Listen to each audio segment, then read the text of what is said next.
Tirupati SBI ముందు మాజీ కేంద్ర మంత్రి చింతామోహన్ నిరసనకు దిగారు. 30,000 కోట్ల రుణాన్ని మోదీ స్నేహితుడు ఆదానికి రాజకీయ పలుకుబడితో ఎస్బీఐ కట్టబెట్టిందని ఈ సందర్భంగా చింతామోహన్ విమర్శించారు.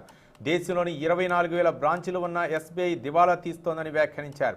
ఇంటర్ చదివిన ఆదానికి ఎలాంటి షూరిటీ లేకుండా రుణం ఎలా ఇచ్చారని ప్రశ్నించారు. దీనిపై కేంద్ర ఆర్థిక మంత్రి నిర్మలా సీతారామన్ సమాధానం చెప్పాలని డిమాండ్ చేశారు. ఎస్బీఐని ఆదాని బ్యాంక్ ఆఫ్ ఇండియాగా మార్చారన్న ఆయన ఆదానిని వెంటనే అరెస్ట్ చేయాలన్నారు. అలాగే రాబోయే ఎన్నికల్లో రాష్ట్రంలో కాంగ్రెస్ పార్టీ అధికారంలోకి వస్తుందని ధీమా వ్యక్తం చేశారు చింతామోహన్.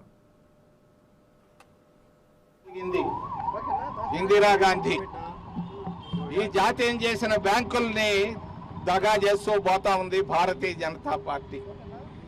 భారతీయ జనతా పార్టీ తన సొంత మిత్రులకు దాదాపుగా 1,00,000 కోట్ల రూపాయలు ఇవ్వడం జరిగింది. మరి 1,00,000 కోట్ల రూపాయలు ప్రజాధనాన్ని ఎలా ఇచ్చారని నేను అడుగుతున్నా భారతీయ జనతా పార్టీని, భారతదేశ ప్రధానమంత్రిని. నీకు స్నేహితుడై ఉండొచ్చు భారతదేశ ప్రధానమంత్రి, నువ్వు దినానికి ఒక చొక్కా 5 సంవత్సరాలు వేసిన చొక్కా వేయకుండా పోయి ఉండొచ్చు. నేను అడుగుతున్నా నువ్వు ఎలా ఇచ్చావు 1,00,000 కోట్ల రూపాయలు? నీకు తెలిసే ఇచ్చారు వాళ్ళంతా. ఎందుకు ఇచ్చారు? వెంటనే ఆ డబ్బును వెనక్కి తిరిగి తీసుకోమని నేను అడుగుతున్నా. అంతేకాదు మీ ఫ్రెండ్ అదానిని అరెస్ట్ చేయమని నేను డిమాండ్ చేస్తున్నా. వెంటనే అరెస్ట్ చేయమని నేను డిమాండ్ చేస్తున్నా. అదానిని అరెస్ట్ చేయాలి.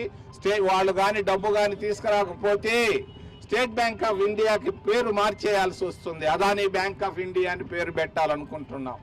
అంతేకాదు లైఫ్ ఇన్సూరెన్స్ కార్పొరేషన్ కూడా లైఫ్ తీసేసి అదానీ ఇన్సూరెన్స్ కార్పొరేషన్ ఆఫ్ ఇండియాగా మార్చాలనుకుంటున్నాం. మరి ఒక రైతు, పేద రైతు పోయి ఒక 50,000 అడిగితే ఇస్తారా బ్యాంకు నాయకులారా?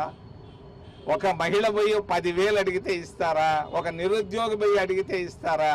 ఎవరికి ఇస్తున్నారు మీరు? బలహీన వర్గాలు ఇందిరాగాంధీ జాతీయం చేసి బలహీన వర్గాలకి అవకాశం ఏంటంటే మీరు కోటీశ్వర్లకు ఇస్తారా? మరి బ్యాంకులు చేస్తున్నటువంటి దగా